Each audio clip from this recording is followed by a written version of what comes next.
Well, I think I'm being watched. Getting famous. Your lovable reporter, unaffiliated. I have to make like clips to get past this like arbitrary time limit. And I don't know where it came from. Like, is it just like the newest update for Share Factory? Like, I've never had this problem before. And I'm just speaking about like the videos I made like just a few days ago, maybe just like yesterday.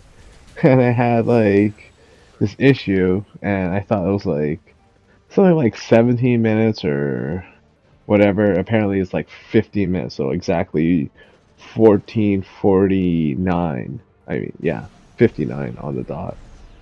So you don't necessarily get your full 15 minutes of commentary. So I'm just going to record multiple clips, and hopefully that will like help out with the whole like load of like how these videos are going to be made.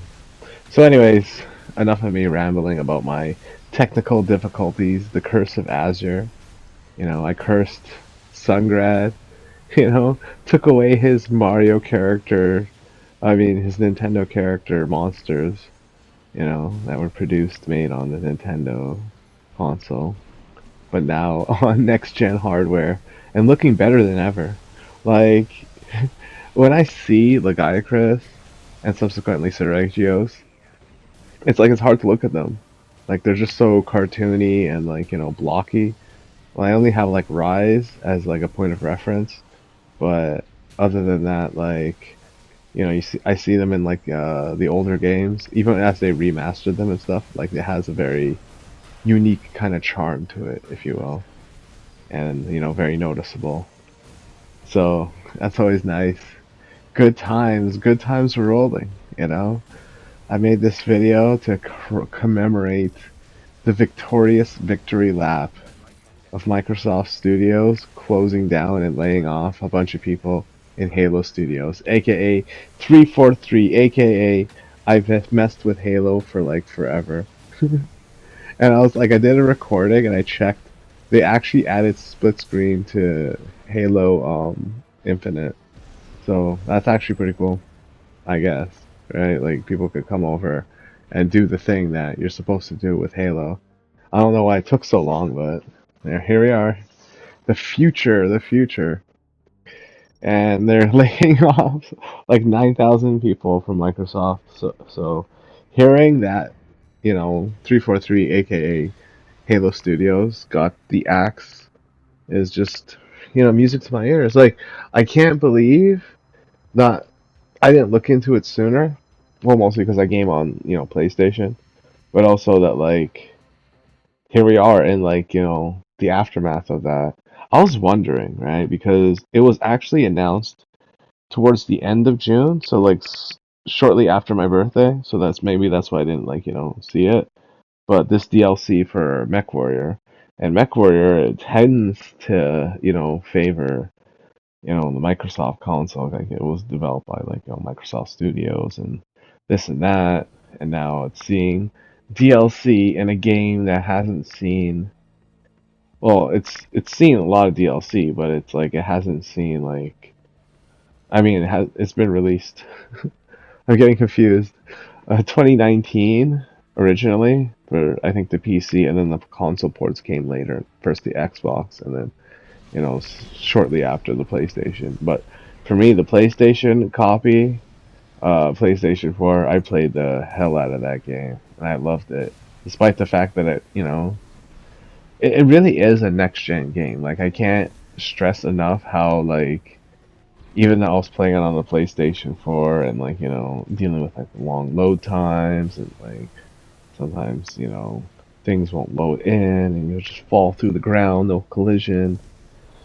Beyond those like issues, like the game was very enjoyable. The It's like one of those games where I think like the antiquated idea of having a very broad single player experience was like something that I think a lot of games miss. Whereas like I appreciate games like Armored Core and stuff where you have like branching storylines and like customization for your mech, but like there isn't too much to go beyond like the campaign. Like with Mech Warrior, there's a career mode where you just go from planet to planet, and to like for some people, a game with no ending has like it just seems unsatisfactory. But considering the depth of MechWarrior, like there's all the different kinds of facts, and now they're introducing, and I had to bring this up. Oh man, they're introducing clan mechs. Finally, I'm tired of shooting at the same mechs all the time. But I doubt like there's gonna be lances.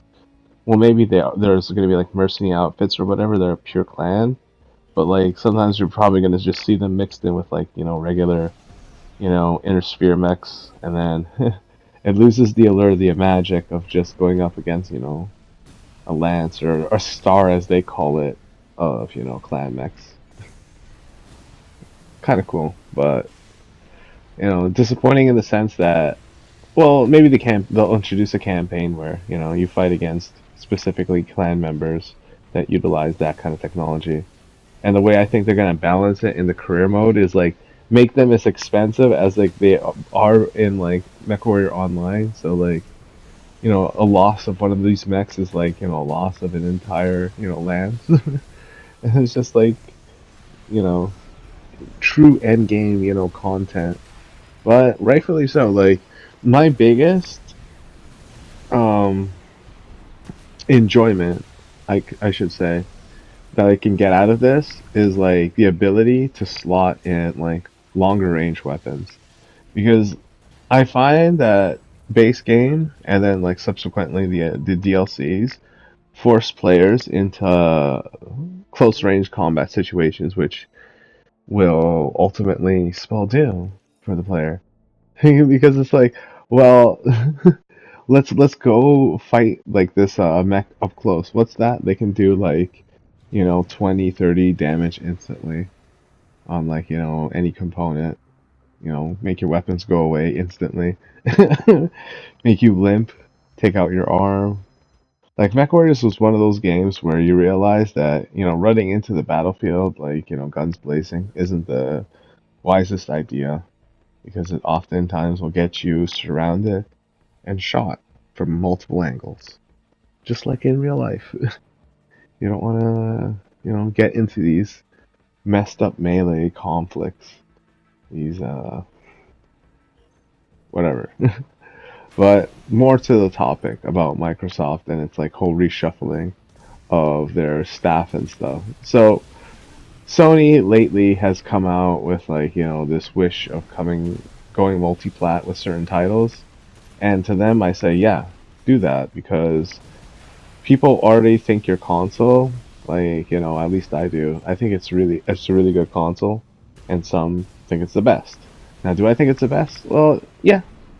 Of all the consoles presented, that is like you could probably with enough money make a PC, but like for the value that you get, like PlayStation 5 is it like the only thing that I think that Xbox beats it with is Game Pass, but then you're paying for that, and it's like a service that like once it runs out, and honestly it's a lot like PlayStation Premium and the other one.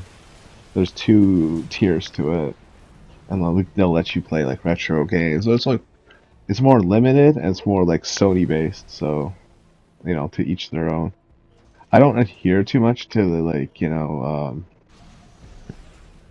subscription based services, because I find that if I were to use a subscription based service but then I was playing a game that I like, and then I knew like over the horizon or over the dawn like I have to renew the service to continuously play my game, like I don't feel as if I own it, versus if I own it, like let's say Armored Core, I can just pick it up and play it anytime I want. It doesn't matter whether I have PlayStation Plus or not, and just like try to S rank, finally S rank and get like the gold medal or whatever for getting like S and all the missions and stuff. But I'm like I don't really push myself too hard to like get those. I'm not an achievement hunter type of person, which is why like I think like Xbox is laying people off because they're the first company to start with that stuff like achievements they called it, right? And then shortly afterwards Sony copied them with like, the whole trophy thing. So it's like they make a lot of good decisions, at least in terms of like games and stuff, like Halo, like a lot of their first party titles, especially on the original Xbox. You know what game I miss a lot? I know I sound like such a dork for saying this. Is Steel Battalion. Now this is a game, if you remember back in the day, excuse me, it was a game that was like I think retail for like $200 plus or something like that, right? And it came with a gigantic joystick that was only used for that one game and its expansion. So like it came out with like two games, and you could play them on Xbox Live.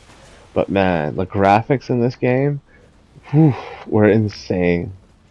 Like I don't know what it was. Like if they wanted you to just buy, excuse me, this peripheral, this gigantic joystick, just for the pleasure of playing this like really graphically intense game.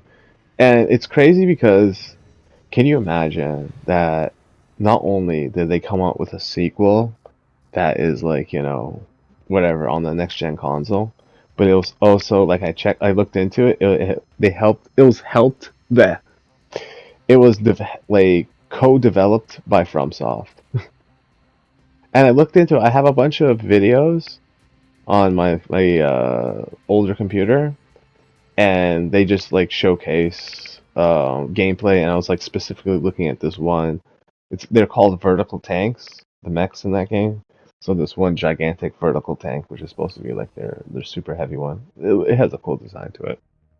And as I was looking into it, like it's really intricate how you have the cockpit view and you can look around, your periscope, and you have your uh, ammunition, you have your co-pilot, and like whatever guy who's like the guy who loads your loader. I don't know why I'm like stalling trying to remember about that game, because it's like, to be fair, it was one of those games that back in the day everybody was like trashing. I still remember how like because it was so long ago, like you have like reviewers like Angry Joe who would like review the game, and then like just like totally like be like, I wouldn't say silly about it because the game technically didn't work. Like after a while, the sensory inputs wouldn't like read properly. So it's one of those games where you can make a really good argument for the case of emulation, because it's like, okay, I can't play this game despite the fact that like I'm doing everything that the game is asking me to do. Like you can't really translate like all the buttons of that gigantic joystick on basically hand motions. I mean, they tried though. In a lot of ways, it reminds me of this game called Lair for PlayStation 3, and shares the same like backstory, like this company that was very well known. They used to develop the Rogue Squadron, games on the N64, Battle for Naboo, and then Rogue Squadron like 2 or 3. I think both 2 and 3 for the GameCube. So like they have a very high pedigree and like design and like quality and stuff. So the first time they got to develop a game on the Sony console, and it broke me down because I'm like, oh my god, this company, it used to be so good, and now they're like like the dragging gameplay was kind of lame. The scope of it was amazing though. Like you would fight like hundreds of thousands of like soldiers and stuff flying around. I know I'm just rambling on talking about a Sony game, but it's like it falls into the same category where it also had that problem with the motion controls where they forced you to use the six axis. And I think it's like somehow like these companies work together and like they do the same things just to like hey, try to one up each other, make a game that's like hard to control and unplayable, but also like high quality. It's like well produced. Like playing Lair Like, not everything about it, but like certain aspects about it seem very, well produced and stuff. So it's odd to see like, oh no, it's not a good game. And now it's like, I don't even think it's a cult classic. I think it's like, you know, a cult villain. One of those things where, you have to leave it in the past. Yeah, so Lair, just like one of those games, products of its time. I'm actually recording this like 2, 3 days like after I like stopped recording it.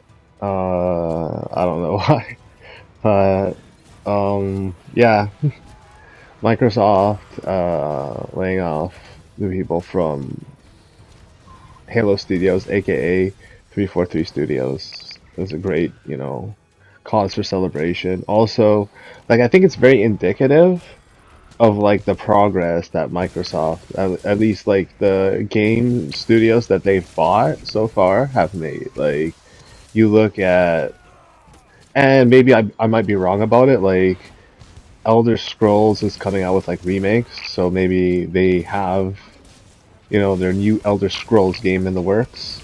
But like in the past, they haven't really shown a lot of promise with what was it, Starfield, and then you have the newest Doom game, which is a surprise to me.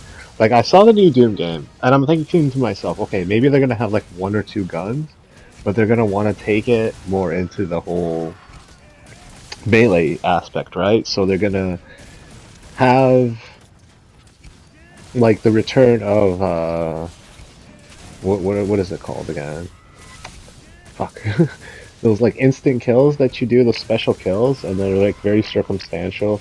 And it's like, depending on like your movement, the direction that you're facing, like the the enemy, and like the weapon you have equipped or something like that. So like it's always different, and like how they'll like be different, like incorporate like swords or axes or like hammers or like maybe something like chains, like a mace or something, right? Because like I'm looking at the trailer, right? Like they have that. No, it's very very basic. Like it's just like one animation and like very. How should I put this? Like it actually makes the original Doom game look complex by comparison, which is very ironic, coming from a game with the pedigree of both the first, Doom 2016, and then Doom Eternal, which like I think like too many people complained about the over complexity and like the lack of ammo count, especially in like the harder difficulty. So it's just like a weapon switching, like you're just constantly in the weapon wheel. So I don't know if they probably had the feature in the PC as well, but like on console, like when you switch weapons, if you hold the weapon down, like you're in like this slow motion mode, so like it lets you switch the weapon without like you taking too much damage. Like you could probably press a button instantly and change the weapon. I haven't actually played Doom Eternal, but like whatever, right? Like I heard reviews about it. I saw gameplay videos of it. It looked a bit much for me, to be fair. So yeah, hopefully they can fix the Doom problem that exists now with like yeah, it's called glory kills, I think, if I'm not mistaken, glory kills. So they can fix those, but it might be like one of those things where if it wasn't programmed in the game from the start, then implementing it in after the fact might have mixed results or might not be possible.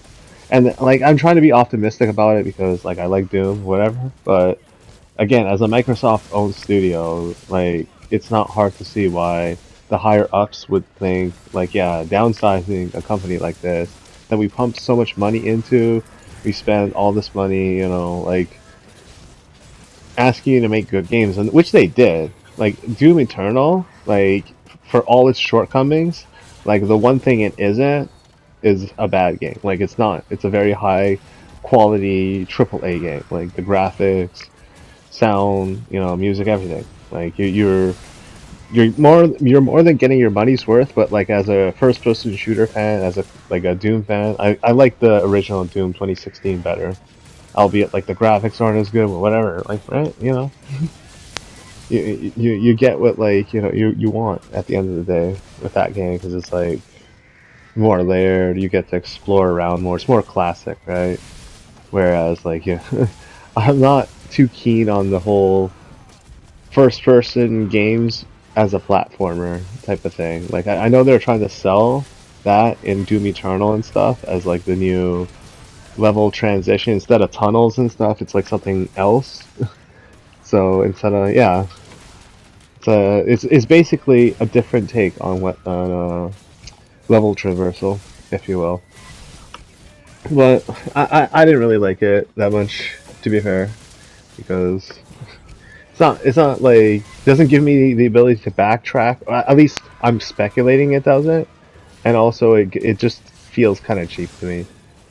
At least that's what I think. Like it might be one of those things where it was put into the game to preserve the graphical quality so that like you can have all these high quality textures and models and like enemies whatever, right?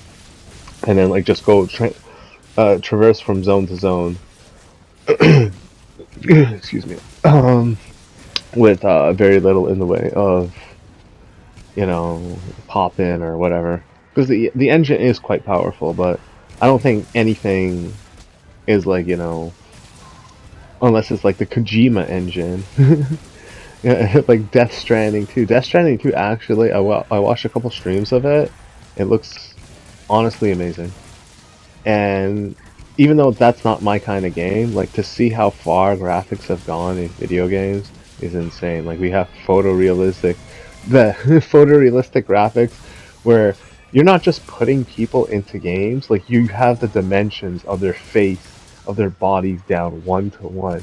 And you're just looking at a polygonal, but like almost like clone-like representation of a human being in digital form. And even though like people will say like yeah the novelty of that wore off when like the PS2 era or whatever when like you had digitized actors and like yeah but like you never really had as many polygons as you do now and like all the techniques and the resolution the frame rates it all coalesces together to make one of those things where you just look forward to the future unless you're Nintendo. And I was like, I don't want to be a pessimistic person, but it's like I looked at Metroid Prime, and I'm like, why would you release this on the base console? I know it's better, it's like for more money and stuff, but like to limit the developers in their scope, their vision.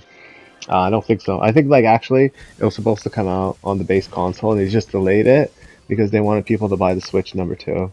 Because they're like, why would I buy a Switch 2 if I could just play Metroid 2 I mean, sorry, Metroid 4, I think it's called. Metroid Prime 4. On the original Switch. Just at like a low resolution and frame rate. Yeah, it's a smart business move. Kind of like, cold. But, I'm still looking forward to like all the like Ghost of Yotei. And like, maybe I'll get back into like, Black Myth Wukong and all these like, Sony games that I couldn't like Rise and Ronin like I couldn't really touch because I still have to like play through Neo and grind for everything all over again. But that's the good news. Thanks for watching.